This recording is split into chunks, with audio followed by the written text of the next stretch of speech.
Ayan, may kalab shout out. Isang magandang gabi, isang magandang araw, isang magandang umaga po sa ating lahat. Ayan. Bakit ganon? Guys, wala na tayong ligoy-ligoy. Para tuloy-tuloy, pakiclick ng thumbs up. Yung sinasabing nagkikreate ng bashing, iyan naman lagi ang sinasabi kapag napupuna. Walang masamang pumuna. Lalo pat kung mali yung ginagawa. Pananamantala or abusado. Walang masama. Napunahin. Huwag ganon. Ultimong sugat, di umano'y nagnanana. Marapat ba na yung pa'y i-vlog? Kahit may sakit privacy. So ngayon, pagka kayo'y pinupuna, sagutin ninyo nang naaayon kung ano yung dapat pag-usapan. Pero ano nangyari? Lihis-lihis ang issue. Di umano, may utang daw, di umano sa bahay. Utang daw bahay, utang daw sasakyan, utang daw ganito. Yung isa daw 150, pinalaklak, pinang-inom, tambay dito, tambay doon. Kahit kailan. Hindi ako nangutang pambili ng sasakyan. Hindi ako umutang ng sasakyan. At hindi ako umutang ng bahay. At kung ako man ay may bahay, sariling sikap ko. Kinita ko sa basket. Hindi ako umasa sa sponsor. Okay? Total naman nililihis mo ang issue. Ilihis na natin. Sasabayan kita. Ang sabi ko nga sa huling vlog ko, kung tutuusin kung gusto kitang sirain, mayroong tamang panahon. Pero hindi ako lumilihis.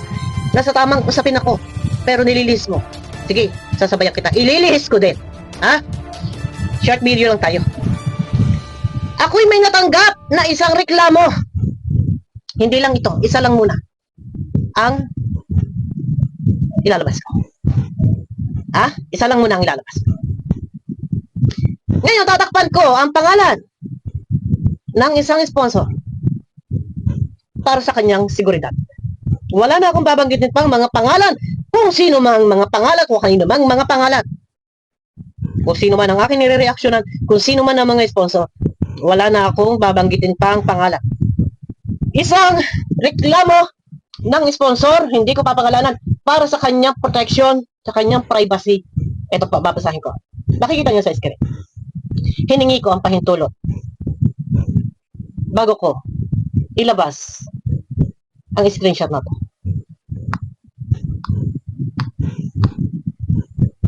Babasahin ko Makikita nyo dyan. Ayan, nandyan sa screen. Ang sabi po, nag-sponsor din po ako, Ate Bopil, kay Beyonce. Ipinadala ko kay napigkas ko yung pangalan. Nakarating naman po, pero kulang. That time po hindi pa kalab team ni Beyonce sa Edo. Papunta po ng Baguio. Sina Kuya Rab, kulang po ng 1K ang perang ipinadala ko. Pero hindi na po ako nagsalita or nag-comment sa YouTube channel ni bakit ganon? Kung magkano ang ibinigay ng sponsor para kay ganito, man lang ay makarating ng maluwalhati. Kahit piso, kahit 5, ibigay ninyo. Anong tawag dito? Pinag-interesan mo. Binawasan mo ang pera na hindi para sa'yo. Meron dapat pagbigyan ng pera, subalit, datapwat, ngunit binawasan ng 1,000 pesos. Ilan pa kaya ang magrereklamo? Tauna pa lang to napasabog. Total, sinasabi mo ako'y antay. Sabi ko sa iyo, ako'y naging antay. Aaraw-arawin kita. Wala akong binibigkas na pangalan. Pero siguro, matalas ang pakiramdam ng kung sino man. Ang highlight lang ng aking topic dito, maging transparent tayo. Maging tapat tayo. Baka sasabihin ng iba, bakit mo pa inilalabas yan? Alam ninyong kasiraan. Yes. Ang dalawan ng lahat ay sa social media, sa YouTube. For awareness para sa lahat. Ipadala nyo ang pera sa karapat-dapat. Kamakailan lang, kung naranasan ninyo, may naging topic si Joel Salcedo, isang sponsor na taga-Japan, na yung pera ipinadala doon sa isang tao ay hindi nakarating ng maluwalhati kung saan ginastos yung pera. Natatandaan nyo ba na may topic si Salcedo? Baka sasabihin na naman, sa buhatan na naman kay Salcedo. Ngayon, ang galing mo, ikaw pala, nag-i-interest sa hindi mo pera. Kung ito man ay totoo, nag-i-interest ka sa hindi mo pera. Pag kayo pinadalhan, pinagtiwalaan ng sponsor, ibigay ninyo ng buong buo, bagkos iyan ay inyong dagdagan pa. Dahil ako may hawak din ng mga sponsor. Kapag ipapadala na ang pera sa DAET, yung charge sa pagpapadala, magpapakasin ako ng pera sa aking GCash para ma-send ko through GCash papunta sa DAET. Magkano ang 1,000? 10 pesos or 15 pesos, depende kung saan merong cash na kaya nilang magkasi ng ganun kalaking halaga sa loob ng aking GCash. Yung iba hindi sapat yung budget. Sasabihin nila 10,000 lang po yung budget ko. Pupunta ako sa iba, magkano doon? Ang singi lang 15. Hindi ko na yan i-charge. Hindi ko yan kinakaltar sa pera na padala ng sponsor. Pero yung pinadala ng sponsor, binawasan mo ng 1,000 pesos. Bakit ganun? So hindi ka pala pwede pagkatiwalaan. Pinag-iinteresan or binabawasan mo yung pera na sa halip sana'y buong makarating sa dapat puntahan. Ngayon, pinagsisigawan mo. Hindi kami. Kalingap, kami ay mga anti-kalingap. Ito yung gusto mo? Sabihin mo kami anti-kalingap? Sabi ko nga sa'yo, kung kami aalis ng kalingap, dahil ang gusto mo'y kami umalis ng kalingap. Ipinagsisigawan mo umalis kami. Sa tingin mo ba magkakaroon ka ng kapayapaan? Magkakaroon ka ng katahimikan? Araw-araw ka naming babantayan. Konting kibot, content ang gagawin namin. Ngayon, sino ngayon ang nakakahiya? Halagang 1,000 pinag-iinteresan? Tanong ko lang, pinag-iinteresan mo? Na yung pera pinadala ng sponsor? Sa halip na buong makarating doon sa dapat puntahan, binawasan mo na ang 1,000. Ilan pang resibo ang ilalabas ko? Pauna pa lang to. Total, ikaw ay lumilihis. Nawawala ka sa topic. Nasa halip focus tayo kung ano yung dapat pinag-uusapan. Ang sabi ko nga, kung gusto kita sirain, sisirain kita.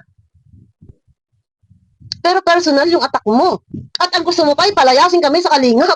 Kahit umalis kami o hindi. Pag gusto namin magsalita sa channel namin, magsasalita kami. Doon tayo sa katotohanan. Doon tayo kung ano yung pinag-uusapan. Pero yung magsigawan ka at ipamalita mo, bahay utang, di umano. Sasakyan ay utang, di umano. 150 ni Sakay ipinanglaklak, di umano. Pinambidyo okay, di umano. Bakit ganun? Focus ka. Sobrang talabisan ang bibig mo. Pag napupuna. Alam mo, feeling mo siga ka. Feeling mo lahat kaya mo. At sasabihin mo pa, ikaw lang makakapagpabagsak sa amin. Hoy! Ano, ikaw lang ang may channel? Umpisa na to. Ngayon, baka sasabihin ninyo, fake ito. Fake. Gawa-gawang kwento. Ipapasa ko ang screenshot na to mismo. Sa ilang reactor. Ang akin lang. Dapat ikaw magpo-focus ka kung ano yung pinag-uusapan. Hindi yung lumilihis ka. Hindi yung magpapakalat ka ng fake news. At dyan sa live mo, nababas kami. Fake news. Sasabihin mo, utang. Tapos yung 150,000 isang kayo pinanlaklak. Kung nababas ka sa comment section ko, problema mo yan. Kung maganda yung ginagawa mo, hindi ka mababas. Di ba? Masama ba po muna? Yung privacy na ibigay ninyo sa beneficiary, hindi nyo kaya ibigay. Pag napupuna, galit na galit. Kung ano na sinasabi. Ngayon, lumalabas, ikaw pala nagkaka-interest sa pera na hindi para sa'yo. Ipinadaan na sa'yo. Ilan pa kaya ang magreklamo?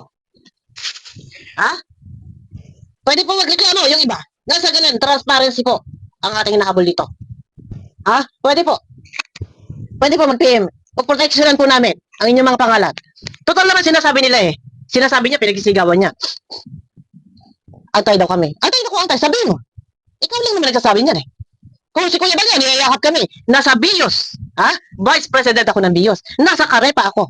Ikaw lang. Ang gustong kami umalis sa Kalingap. Ha? Yan ang hirap sa'yo. Bakit hindi ka lumalaban ng patas? Abangan niyo ako guys sa aking next video. Ano? Pakiclick po muna ng thumbs up. Abangan niyo ako sa aking next video. Hindi tayo titigil. Ano? Abangan niyo ako sa aking next video.